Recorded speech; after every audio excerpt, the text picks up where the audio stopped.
একটি চরম নিপীড়নমূলক ও ফ্যাসিস্ট সরকারের বিরুদ্ধে সরকারি চাকরির কোটা সংস্কারের দাবি নিয়ে জুলাই মাসের প্রথম থেকে বাংলাদেশের আপামর শিক্ষার্থীবৃন্দ আন্দোলন শুরু করেন। বৈষম্যের পরিবর্তে সাম্যের দাবি তোলায় তাদের শিকার হতে হয় নির্মম জুলাই হত্যাকাণ্ডের।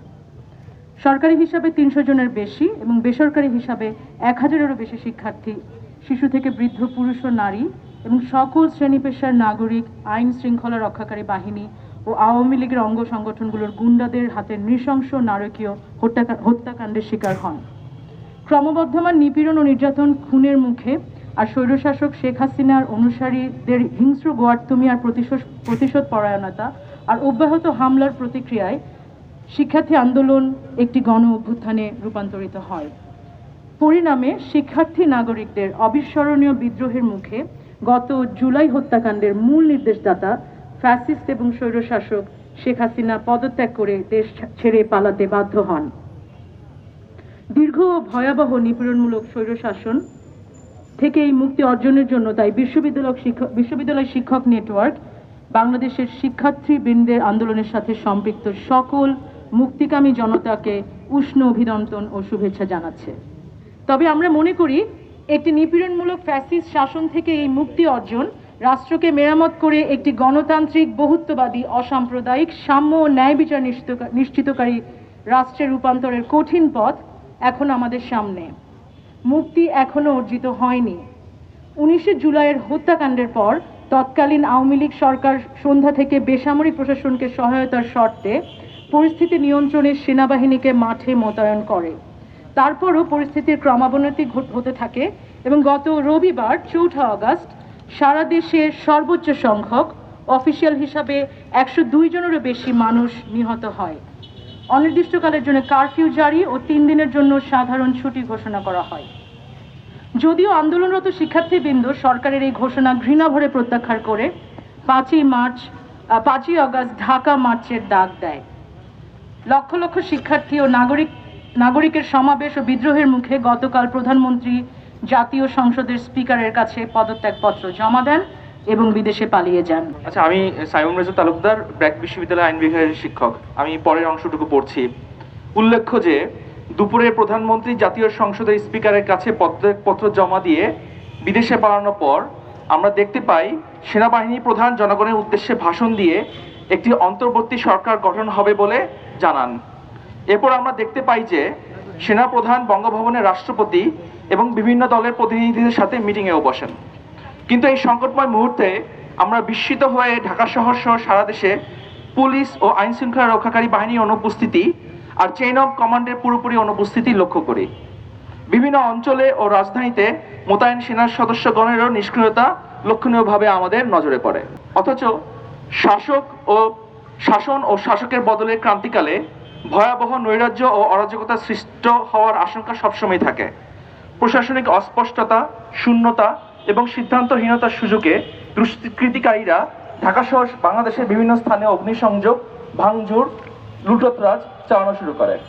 রাষ্ট্রীয় বিভিন্ন স্থাপনা ভাঙচুর, লুটপাট, থানা চালিয়ে দেয়। ঢাকা বিশ্ববিদ্যালয়ের স্বাধীনতা চত্বরের এবং বিখ্যাত ঐতিহ্য ময়মনসিংহের শশীলজ সহ নির্বিচার ভাঙচুর, ভিন্ন মতাবলম্বীদের উপর হামলা, তাদের সম্পত্তি লুটপাট ও পোড়ানো শুরু হয়।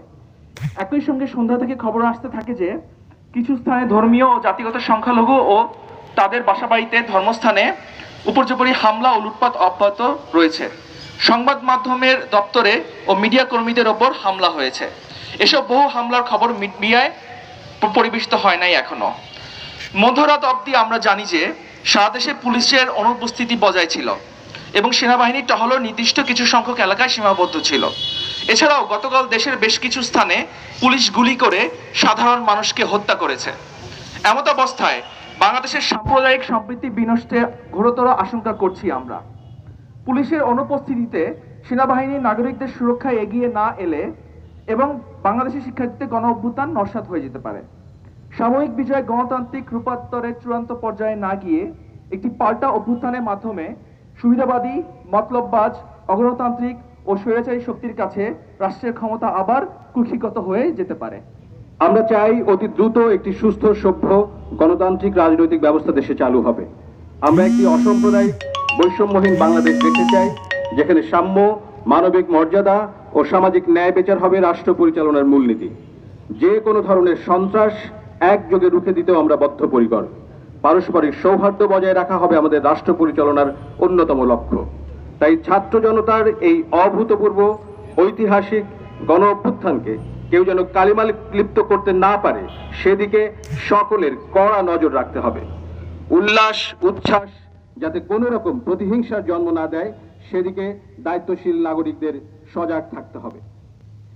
এই প্রেক্ষিতে আমরা আন্দোলনকারী শিক্ষার্থী সহ বাংলাদেশের আপামর জনগণের কাছে নিম্নোক্ত বিষয়ে এই ঘটনাবলী সম্পর্কে আমাদের উদ্বেগ এবং দাবি সমূহ পেশ করছি। আমি ঢাকা বিশ্ববিদ্যালয়ের অ্যাকাউন্টিং অ্যান্ড ইনফরমেশন সিস্টেমস বিভাগের সহযোগী অধ্যাপক। আমি আমাদের উদ্বেগগুলো প্রকাশ করছি। প্রথমত, বাংলাদেশ বর্তমানে কার শাসনে কোন বিধি অনুসারে চলছে? সেনাপ্রধানের, নাকি প্রেসিডেন্টের, নাকি স্পিকারের তত্ত্বাবধানে মন্ত্রিসভার অধীনে? ছাত্ররা অসহযোগের ডাক দিয়েছে, তাহলে তাদেরকে বাদ দিয়ে আইএসপিআর কোন ক্ষমতা বলে সকল কিছু খোলার ডাক দিল? গণভবন, বিভিন্ন পুলিশ থানা সহ অন্যান্য গুরুত্বপূর্ণ সরকারি স্থাপনা সুরক্ষায় পুলিশের উপস্থিতি নেই কেন? পুলিশের অবর্তমানে সেনাবাহিনী সুরক্ষা প্রদানে ব্যর্থ হলো কেন? কোন আইনের বলে এবং কোন মানদণ্ডের আলোকে রাজনৈতিক নেতাদের বঙ্গভবনে সেনাবাহিনী প্রধানের সাথে দেখা করার জন্য মনোনীত বা নির্বাচিত করা হলো? সংখ্যালঘু সম্প্রদায়কে সুরক্ষা প্রদানে এবং চলমান সকল ধরনের সহিংসতা বন্ধে কোনো ধরনের দৃশ্যমান পদক্ষেপ নেওয়া হচ্ছে না কেন? এমন পদক্ষেপ এখন কে নেবে, রাষ্ট্রপতি নাকি সেনাবাহিনী? সেনাবাহিনীর কাজ হলো গণ অভ্যুত্থানকে নিরাপত্তা প্রদান করা এবং গণ অভ্যুত্থানকারীদের এখনকার কাজ হলো বাংলাদেশের জন্য একটি নতুন সংবিধান প্রণয়ন করা। এটা নিয়ে আলাপ না করে সেনাবাহিনী কর্তৃক বা সেনাবাহিনী সমর্থিত সরকার সংক্রান্ত আলাপ জনপরিসরে উঠছে কেন? তারা এই ধরনের আলাপ তুলেছে।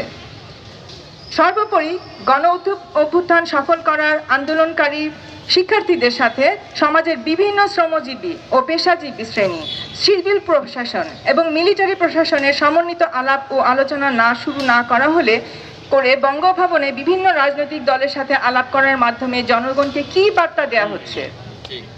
পরিশেষে এই গণ আন্দোলনের জন্য যারা তাদের জীবন উৎসর্গ করেছেন সেসব শহীদদের স্মৃতির প্রতি শ্রদ্ধা জানাই। অতি দ্রুত দেশের জনগণের সুরক্ষা এবং সহিংসতা বন্ধের জন্য কার্যকর ব্যবস্থা গ্রহণের দাবি জানাই। এবং অবিলম্বে একটি অন্তর্বর্তীকালীন সরকার গঠন করে এর পরবর্তীতে একটি সংবিধান সভা গঠিত করে নতুন সংবিধান প্রণয়ন করে এর আলোকে একটি অবাধ, নিরপেক্ষ ও সুষ্ঠু নির্বাচনের মাধ্যমে গণতান্ত্রিক পন্থায় ক্ষমতা হস্তান্তরের দাবি আমরা করছি। এর সাথে আমি যুক্ত করতে চাই, বর্তমান পরিস্থিতিতে যখন এরকম লুটতরাজ এবং সহিংসতা চলছে, এই সময়ে আমাদের শিক্ষক শিক্ষার্থী উভয়ের নিরাপত্তা নিশ্চিত করা একান্ত দায়িত্ব। এই দিক থেকে কিভাবে উদ্যোগ নেওয়া হবে সেই ব্যাপারে কর্তৃপক্ষের দৃষ্টি আকর্ষণ করছি এবং এই ব্যাপারে কি করা যায় সেটা নিয়ে তাদের কাছে আমাদের দাবি যে আমাদের শিক্ষক শিক্ষার্থী সকলের মতামত যেন গ্রহণ করা হয় এবং তাদেরকে নিশ্চিত করা হয়, তাদের নিরাপত্তা নিশ্চিত করা হয়। ধন্যবাদ। এখনো অন্তর্বর্তীকালীন সরকার গঠনই হয় নাই। অন্তর্বর্তীকালীন সরকার গঠন হওয়াটা এখন সবার আগের কাজ। অবশ্যই আমাদের সংবিধান সংশোধন করতে হবে, অবশ্যই সেটা সরকারের কাজ, সেটা আমাদের বলে দেওয়া কাজ না। আমরা পরামর্শ দেওয়ার ছিল, দিয়েছি। এখন এই মুহূর্তে সবচেয়ে বেশি আগে মানুষের নিরাপত্তা দেওয়া দরকার, সুরক্ষা দেওয়া দরকার এবং একটি অন্তর্বর্তীকালীন সরকার দ্রুততম সময়ের মধ্যে গঠন করা প্রয়োজন। এবং এই অন্তর্বর্তীকালীন সরকার অবশ্যই শিক্ষার্থীদের যে দাবি ছিল, তাদের যে বৈষম্য বিরোধী বাংলাদেশের দাবি ছিল, সেই দাবি অনুযায়ী হতে হবে। এমন মানুষকে ওখানে আমরা দেখতে চাই না যারা ঋণ খেলাপি, দুর্নীতিবাজ, এরকম মানুষকে আমরা ওখানে দেখতে চাই না। যারা সংখ্যালঘুর অধিকারে বিশ্বাস করে না, এরকম মানুষকে আমরা ওই অন্তর্বর্তীকালীন সরকারে দেখতে চাই না। এবং আমরা এটাও দেখতে চাই যে বৈষম্য বিরোধী ছাত্র আন্দোলনের যে শিক্ষার্থীদের সংগঠন, সেই সংগঠন সবসময় যেন যে কোনো অন্তর্বর্তীকালীন সরকারের এবং পরবর্তী যে কোনো সরকারকে জবাবদিহিতা এবং অ্যাকাউন্টেবিলিটির মধ্যে রাখতে পারে। নারী বিদ্বেষী এবং সাম্প্রদায়িক কোনো মানুষকেও আমরা ওই ইন্টারিম গভর্নমেন্টে দেখতে চাই না। এবং নতুন অবশ্যই আমার কলিগ বললেন যে নতুন সংবিধান অবশ্যই রাজনৈতিক প্রক্রিয়ার মধ্যে দিয়ে হতে হবে। আমরা আমাদের দাবিতে পরিষ্কার বলেছি যে কোন ক্ষমতা বলে আইএসপিআর এটা করতে পারে। এখন কি সেই পরিস্থিতি আছে? সেই পরিস্থিতি নিশ্চিত না করে যদি খুলে দেওয়া হয়, তাহলে আমাদের শিক্ষার্থীদের নিরাপত্তা আরেকবার হুমকির মুখে পড়বে, আমাদের শিক্ষকদের নিরাপত্তা হুমকির মধ্যে পড়বে, আমাদের এই যে ক্যাম্পাস, প্রতিটি ক্যাম্পাসের নিরাপত্তা হুমকির মুখে পড়বে। সুতরাং আগে সুরক্ষা, নিরাপত্তা এটা সবার আগে প্রয়োজন। নাগরিকের জানমালের নিরাপত্তা না দেওয়া পর্যন্ত অন্য কোনো কিছুর দিকে আগানো এই মুহূর্তে সমীচীন হবে না। সংখ্যালঘুদের উপর হামলা হচ্ছে, আমাদের বিভিন্নভাবে হামলা নিয়ে গুজব ছড়ানো হচ্ছে, তার মাধ্যমে ভয় সৃষ্টি করার চেষ্টা করা হচ্ছে, যাতে করে মানুষ নানাভাবে বিভ্রান্ত হয়। এরকম একটা সময় বিভ্রান্তি না তৈরি করে বরং পরিষ্কারভাবে যে কোনো থ্রেটকে মোকাবেলা করতে হবে। কিন্তু এটাও সাবধান থাকতে হবে যে এর মধ্যে অনেক গুজব রয়েছে, অনেক ভুল ইনফরমেশন রয়েছে, সেগুলোকেও কিন্তু কাউন্টার করার বা প্রতিরোধ করার প্রয়োজন রয়েছে। কারণ এই সমস্ত জিনিস ছড়ানো হয়, এটা কিন্তু কোনো স্বাভাবিক প্রক্রিয়া না, এটা কিন্তু একটা অস্বাভাবিক পরিস্থিতি তৈরি করার জন্যই করা হয়। যে আমরা দেখেছি গতকালকে জাতীয় সংসদ ভবন, গণভবন, 32 নম্বরের জাদুঘর থেকে শুরু করে বিভিন্ন থানা এবং শিল্পকলা একাডেমিগুলোকে আক্রমণ করা হচ্ছে, বিভিন্ন জায়গায় ভাস্কর্য ভাঙচুর করা হচ্ছে। এর কোনোটাই কিন্তু কোনোভাবেই, সবগুলোই অমার্জনীয় এবং এগুলো কোনোভাবেই কিন্তু ছাড় দেওয়া যাবে না, কোনোভাবেই হতে দেওয়া যাবে না। সবখানেই এটাকে জনগণকে, যতক্ষণ পর্যন্ত না সেনাবাহিনী এই দায়িত্বটা পালন করছেন, আমাদেরকে সতর্ক থাকতে হবে। কিন্তু আমরা মনে করি এই দায়িত্বটা আসলে কিন্তু আমাদের নয়, এটা সেনাবাহিনীর দায়িত্ব। যে সরকার তৈরি হবে এখানে কোনো জাতি বিদ্বেষী, লিঙ্গ বিদ্বেষী এবং কোনো ধর্ম বিদ্বেষী কেউ যেন না থাকে, এটাও একটা আমাদের ম্যান্ডেট। এবং যে কোনো মোরাল যেন না ভাঙা হয়, যা হয়ে গেছে তাদেরকেও বিচারের আওতায় আনা যেন হয়, এবং আর কোনো মোরাল, কোনো রকম সংস্কৃতির উপর, কোনো রকমের কারক সংস্কৃতির উপর যেন কোনো আঘাত না হয়, সেদিকে আমাদের দায়িত্ব এবং সকলের নিরাপত্তা দেওয়াই হলো আসলে এখন প্রথম কাজ। এই যে আমরা এখন যে পরিস্থিতিটা দেখছি, এটা একটা দীর্ঘ সময় ধরে একটা ঘটনা ঘটে যাওয়ার একটা পরিণতি আমরা দেখছি, যেখানে পুলিশদের বিরুদ্ধে নানান রকমের ধারণা রয়েছে, একটা বিরূপ ধারণা জনগণের মধ্যে তৈরি হয়েছে।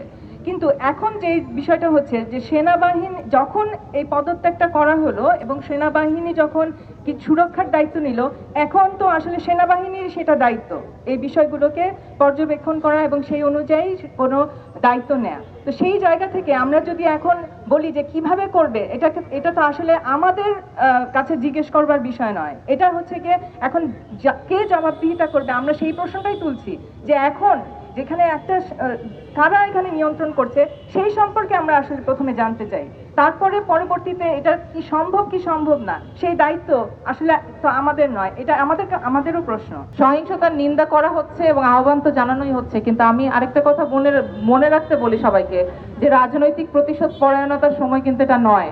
আমরা যদি ভেবে থাকি যে আমরা যে কটি প্রাণ গেছে সবগুলোর বিচার হবে, সবগুলো রক্তের দাম আমরা বলেছিলাম, আমরা প্রমিস করেছিলাম যে আমরা সেই ঝরে যাওয়া প্রাণগুলো, সেই আহত হওয়া মানুষগুলোর বিচার করব, এবং এই যে বিচার যে আমরা করব, এই বিচার করার জন্য এই মানুষগুলোকে কিন্তু থাকতে হবে। আপনারা যদি মব লিঞ্চিং এর নামে এদেরকে আগে থেকেই যদি আমরা নিজেরা যদি এই আইন নিজের হাতে তুলে নেই, সেটা কিন্তু কোনোভাবেই অ্যাকসেপ্টেবল হবে না। সুতরাং আমাদেরকে খুব সাবধান থাকতে হবে যে অবশ্যই যারা রাজনৈতিকভাবে, আমি যার মত পছন্দ করি না, গতকালকে পর্যন্ত যে আমার জীবনের জন্য হুমকি ছিল, আজকে যদি তার জীবনের উপর হুমকি আসে, অবশ্যই আমি তাকে নিরাপত্তা দেওয়ার চেষ্টা করব। এই কথাটা যেন আমরা মনে রাখি, আমরা যেন প্রতিশোধ পরায়ণ না হয়ে উঠি, আমরা যেন মব লিঞ্চিংয়ে মেতে না উঠি, কোনোভাবেই এগুলো অ্যাকসেপ্টেবল হবে না। এবং আমরা কেউ এটা করতে মানে সবাই বলবো যে এটা যেন আমরা না করি। আমরা সবাইকে আহ্বান জানাই যে কেউ এইভাবে মব লিঞ্চিং করার চেষ্টা করবেন না। আচ্ছা, এই সাংবাদিক ভাইয়ের পুলিশ নিয়ে যে প্রশ্নটা, এটা অত্যন্ত গুরুত্বপূর্ণ প্রশ্ন, এবং এই নিয়ে আমাদের নিশ্চয়ই কারো মনে সন্দেহ নাই যে আর্মির প্রতিটি গ্রামে উপজেলায় যায় নিরাপত্তা দেওয়া সম্ভব না। পুলিশকে আমাদের আসলে একটা কনফিডেন্সের মধ্যে নিয়ে আসাটা খুব জরুরি, এবং এই প্রক্রিয়াটা আমরা অনুরোধ জানাতে পারি। এই প্রক্রিয়া কিভাবে হবে আমাদের আগে সহকর্মীরা বলে গেলেন, এটা আমরা জানি না, কিন্তু আমরা এটা জানি প্রত্যেকটি থানায় আক্রমণ হচ্ছে, এবং এই আক্রমণটা কেন হচ্ছে? কারণ পুলিশকে একটা গণশত্রুতে পরিণত করা হয়েছে। পুলিশকে গণশত্রুতে কে পরিণত করেছে? পুলিশ করেনি আগের ফ্যাসিস্ট খুনি রেজিম সরকার, তাই তো? তো এখন সেই দায় এখন এই পুলিশকে নিতে হচ্ছে। তাহলে এখন প্রথম কাজ আসলে হওয়া উচিত এই পুলিশকে নিরাপত্তা দেওয়া, আশ্বস্ত করা, এবং তাদের থানায় থানায় আর্মি বিজেপিকে মোতায়েন করে তাদেরকে প্রতিরক্ষা দেওয়া। দিয়ে বলা যে যারা শুধুমাত্র গুলি করেছে, যারা গুলির অর্ডার দিয়েছে, তারাই শুধুমাত্র বিচারের আওতায় আসবে, বাকি ঢালাও ভাবে পুলিশ সদস্যদের পেছনে এটা লাগা হবে না। এই নিরাপত্তা আসলে উপরের মহল থেকে দৃঢ়ভাবে এই মুহূর্তে আসতে হবে, কারণ আমরা খবর পাচ্ছি যে ঢাকা তো দূরের কথা, মানে বাইরে তো দূরের কথা, ঢাকায় অনেক জায়গায় অনিরাপদ পুলিশের ভেঙে ফেলা হচ্ছে। তো এটা আমরা যে কেউ যে কোনো ভাবে আক্রান্ত হতে পারি, তাই এই বিষয়টি অত্যন্ত গুরুত্বের সাথে নেওয়া দরকার। আপনারা আজকে ঢাকা শহরের বিভিন্ন মোড়গুলোতে দেখবেন ট্রাফিক পুলিশ কিন্তু নেই, সব প্রতিষ্ঠান খুলে দেওয়া হয়েছে, রাস্তাঘাটে যানজট। কিন্তু আমরা জানি না আসলে এই রাষ্ট্রটা এই মুহূর্তে কারা চালাচ্ছেন। আমাদের সহকর্মীরা ইতিমধ্যে বলেছেন, তা আমরা অবিলম্বে এই দাবিটুকু জানাচ্ছি, যারা এখন সরকার হিসেবে বাংলাদেশের দায়িত্ব পালন করছেন, যে আপনারা এই রাষ্ট্রের দায়িত্বটুকু এবং নাগরিকের যে নিরাপত্তাটুকু সেটা এই মুহূর্ত থেকে আমাদের জন্য পালন করুন। গতকালকে সেনাপ্রধান বলেছেন যে তার উপরে আস্থা রাখতে তিনি সবকিছু ঠিক করে ফেলবেন। তা আমরা সেই আস্থাটুকু কার কাছে রাখবো? বাংলাদেশের পুলিশ যাদের নির্দেশে এই এতগুলো মানুষকে গুলি চালিয়ে হত্যা করলো, সেটাকে তারা যারা এই হত্যাকাণ্ডের আদেশদাতা, হুকুমদাতা, তাদের তো অবশ্যই আমরা দাবি জানাচ্ছি যে তাদেরকে বিচারের আওতায় আনতে হবে। পুলিশকে বলবো, আপনারা থানাগুলো এগুলো রাষ্ট্রীয় সম্পদ, জনগণের সম্পদ, আপনারা দয়া করে মানুষের পাশে এসে দাঁড়ান। মানুষ আবারও আপনাদেরকে তাদের আইন শৃঙ্খলা রক্ষাকারী হিসেবে আপনাদেরকে বুককে আগলে রাখবে।